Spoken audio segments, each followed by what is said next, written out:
इस वीडियो में हम न्यूमेरिकली ग्रेटेस्ट टर्म्स के ऊपर एग्जांपल्स करने वाले हैं और हम 2 क्वेश्चन करेंगे इस वीडियो में। उससे पहले हमें 2 चीज़ों के ऊपर ध्यान देना है जो बहुत इंपॉर्टेंट है, जो मैंने ऑलरेडी लिख दिया है यहाँ पे। पहली चीज़, ये जो न्यूमेरिकली ग्रेटेस्ट टर्म है एंड जो ग्रेटेस्ट टर्म है वो बाइनोमियल एक्सपेंशन के अंदर डिफरेंट हो सकता है, राइट? क्योंकि जब ऑल्टरनेट प्लस माइनस टर्म्स आएंगे, लाइक अगर ऐसा एक्सपेंशन इसमें प्लस माइनस टर्म्स आए तो ये पॉसिबल है कि जो न्यूमेरिकली ग्रेटेस्ट टर्म हो वो नेगेटिव वाला टर्म हो, राइट? एंड अगर जो ग्रेटेस्ट टर्म हमें चेक करना हो वो उसके फिर नेबरहुड वाले टर्म्स में से हो सकता है। तो हमें ध्यान देना है इस चीज़ पे कि क्वेश्चन में न्यूमेरिकली ग्रेटेस्ट टर्म पूछा जा रहा है या ग्रेटेस्ट टर्म पूछा जा रहा है। सेकंड चीज़ ध्यान देने वाली है वो ये है कि फॉर्मूला में आना चाहिए।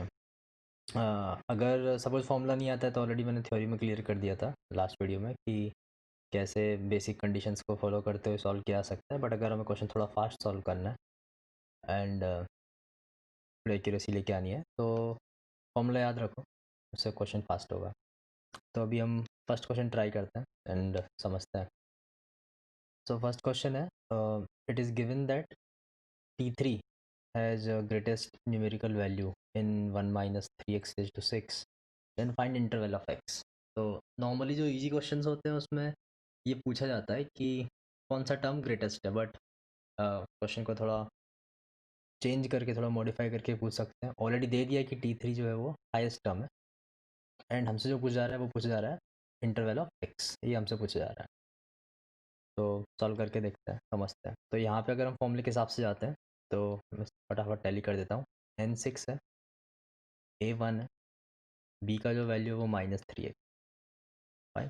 तो ये सब हम पुट कर देते हैं एंड समझते हैं। एंड जो r है वो कितना है, वो 2 है।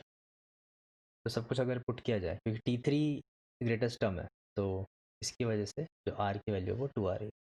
तो फटाफट इनइक्वलिटी में पुट करते हैं एंड देखते हैं क्या होता है। तो 2 एंड यहाँ पे हो जाएगा 6 + 1 7, यहाँ पे 1 plus mod 1/3x and left side में हो जाएगा 7, 1 plus mod 1/3x and then -1, right? And हमें दोनों इनइक्वलिटीज़ को अलग अलग सॉल्व कर लेना है। तो अगर इस इनइक्वलिटी को हम सॉल्व करते हैं, राइट, हम 1 को इधर भेज सकते हैं, फटाफट जो भी सॉल्व करते हैं तो देखते हैं क्या होता है। तो ऐसे लिख सकते हैं 7/3 is less than 1 plus mod 1/3x and इसको अगर आगे सॉल्व करते हैं तो 4/3 is less than 1/3 mod x, और इसको अगर हम आगे सॉल्व करते हैं तो mod x is less than 1/4। तो फर्स्ट पार्ट हो चुका है। सिमिलरली सेकंड वाला पार्ट सॉल्व करते हैं। इसको अगर हम सॉल्व करते हैं तो यहाँ से आएगा 1 plus mod 1/3x is less than 7/2 and ये इजी सॉल्विंग है, आसानी से हो जानी चाहिए। 5/2 एंड यहाँ से मिल रहा है mod x is greater than 2/15, fine. तो बहुत सी बुक्स में, ये ध्यान देना, बहुत सी बुक्स में सिर्फ वन साइड इनइक्वलिटी सॉल्व करके आंसर निकाल लेते हैं, जो कि गलत है।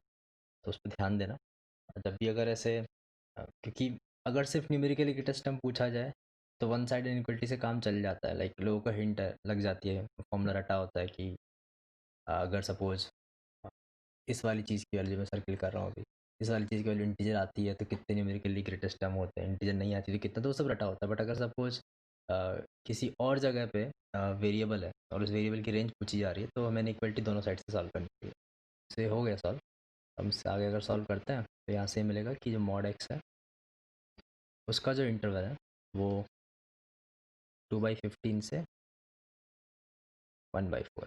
तो यहाँ से एक्स का इंटरवल आ जाएगा -1/4 टू -2/15 यूनियन और 2/15 टू 1/4, राइट। और एक चीज़ पर हम और ध्यान दे सकते हैं कि क्वेश्चन में ये नहीं बोला गया कि only T3 is numerically greatest, सिर्फ ये बोला गया कि T3 is greatest numerical value. तो अगर हम ये जो क्लोज ब्रैकेट वाली वैल्यूज़ पे ध्यान दें, कौन सी वैल्यूज़ पे, -1/4 -2/15 +2/15 +1/4, अगर हम x की ये 4 वैल्यू भी अगर पुट करते हैं तो इन वैल्यूज़ पे दो ग्रेटेस्ट न्यूमेरिकल टर्म आएंगे, दो न्यूमेरिकल ग्रेटेस्ट टर्म आएंगे, और अगर हम x को ओपन इंटरवल में लेंगे तो t3 सिर्फ न्यूमेरिकल ग्रेटेस्ट टर्म होगा। तो वो समझ में आ जा रहा है ऑलरेडी कि इनइक्वालिटी जो हम सॉल्व कर रहे हैं, ये वाली इनइक्वालिटी हम सॉल्व कर रहे हैं, इस इनइक्वालिटी में कहाँ पे ग्रेटर देन इक्वल टू है, और ग्रेटर देन इक्वल टू अगर नहीं होता तो सिर्फ एक सिंगल टर्म आता। पर ठीक है, आंसर करेक्ट है ये, क्योंकि ये नहीं बोला गया अभी t3, only t3 is numerically greatest term. तो आई होप ये क्लियर है। सेकंड क्वेश्चन करते हैं अभी। सेकंड क्वेश्चन है, थोड़ा ध्यान से देखना इसमें। सेकंड क्वेश्चन है, find greatest term in the expansion of this.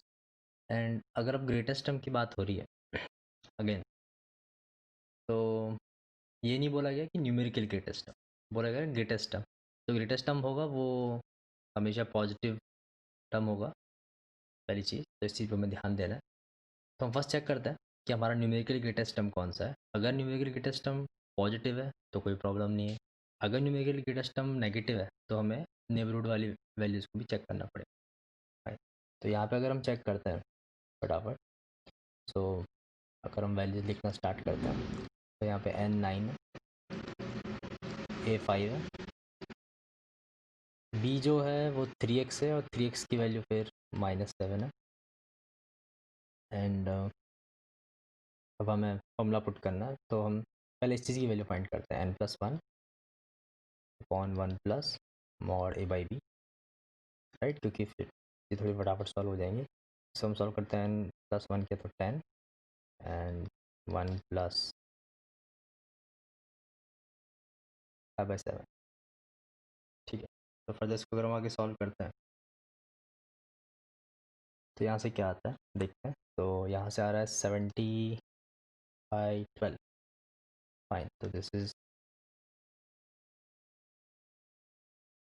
What ever this is 5 point something, 5.6, fine. So R की जो वैल्यू है, अब आर कहाँ से कहाँ होगा ये समझना ज़रूरी है। सो आर जो होगा वो बेसिकली 70/12 -1 से 70/12 के बीच में होगा, राइट। तो यहाँ से जो आर की वैल्यू आने वाली है वो आ जाएगी 5। सो एक चीज़ क्लियर है इसमें कि यूनिक न्यूमेरिकली ग्रेटेस्ट टर्म, तो यहाँ पे हमारे पास जो ग्रेटेस्ट टर्म है, न्यूमेरिकल ग्रेटेस्ट टर्म है, वो एक ही है। तो वो जो वैल्यू आएगी वो होगी t6। तो हम पहले t6 फाइंड करते हैं। तो t6 अगर फाइंड करना है तो t6 हमें इस वाले एक्सपांशन में फाइंड करना है। उसको आगे सॉल्व करते हैं, देखते हैं t6 क्या आता है। सो 9c5, 5^4 and 3x^5, 3x^5 and 3x negative, ठीक है। थोड़ा ध्यान देते हैं इस पर। तो 9c5, 5^4 एंड -1 इंटू 7^5। तो t6 जो टर्म है ऑफकोर्स वो न्यूमेरिकल ग्रेटेस्ट टर्म है, ये ध्यान देना है, बट नेगेटिव है, दिस टर्म इज नेगेटिव। सो जो t6 है वो न्यूमेरिकल ग्रेटेस्ट टर्म है बट ग्रेटेस्ट टर्म नहीं है, ये भी चीज़ समझ लेते हैं। t6 जो है वो न्यूमेरिकल ग्रेटेस्ट टर्म तो है बट ग्रेटेस्ट टर्म नहीं है। तो ग्रेटेस्ट टर्म कौन सा होगा वो भी समझना पड़ेगा। सो अगर t6 नेगेटिव है तो इसके नेबरहुड वाले जो टर्म्स हैं t7 एंड t5, वो दोनों टर्म पॉजिटिव होंगे, राइट, और उनका मैग्नीट्यूड इससे कम होगा और बाकी टर्म्स से ज़्यादा होगा ऑब्वियसली। तो अब हम क्या करेंगे, अब हमें ये चेक करना पड़ेगा कि जो अपना ग्रेटेस्ट टर्म आने वाला है, ग्रेटेस्ट टर्म जो आने वाला है तो कौन सा है, t5 और t7, तो हमें चेक करना होगा। तो हम इसके लिए बेस्ट क्या है कि t5 और t7 का रेशो फाइंड कर लेते हैं। तो करते हैं ट्राई। तो t5 अपॉन अगर t7 हम फाइंड करते हैं तो it will be like 9c4 into 5^5 into 7^4, and इसी तरह हम ये वाला फाइंड करते हैं। तो 9c6, 5^3 एंड 7^6। ओके, तो इन दोनों का अगर हम रेशो देखते हैं तो 9c4 और 9c6 and this is like 25/49। And इसको फर्दर सॉल्व करते हैं, समझते हैं। तो will be like 6/4 into 25/49. ये आगे सॉल्व किया जा सकता है, लाइक 9C4 सॉल्व कर सकते हो, आसान ही है। एंड 9C6 को 9C3 लिख सकते हो। इनफैक्ट अगर सॉल्व करके देखना है, मैं साइड में दिखा देता हूँ। 9C4 upon 9C3, 9C6 is 9C3, and इसको अगर आगे सॉल्व करते हैं, this will be like 9 cancel and ऊपर 6 नीचे 4। ईजी है, हो जाएगा। नॉर्मल बाइनोमियल एक्सपेंशन के फॉर्मूले से आ जाता है, बाइनोमियल टर्म के कोफिशिएंट के फॉर्मूले से आ जाता है। सो ये जो रेशो है, इस पर ध्यान देने की ज़रूरत है। तो this will like 150 upon 196। So ratio जो है वो 1 से छोटा है। तो अगर रेशो 1 से छोटा है तो इसका मतलब T5 जो है वो T7 से छोटा है। सो क्वेश्चन में पूछा गया था ग्रेटेस्ट टर्म, राइट? तो जो हमारा आंसर है वो ये है कि T7 is greatest term. I hope clear है। ऑफ कोर्स इसमें हमने ये भी फाइंड कर लिया कि कौन सा टर्म न्यूमेरिकल ग्रेटेस्ट टर्म है। अगर ये पूछा जाता है कि न्यूमेरिकल ग्रेटेस्ट टर्म कौन सा है, तो आंसर ये होता है T6 is numerically greatest term. तो ध्यान देना, तो आई होप क्लियर होगा ये कॉन्सेप्ट अभी।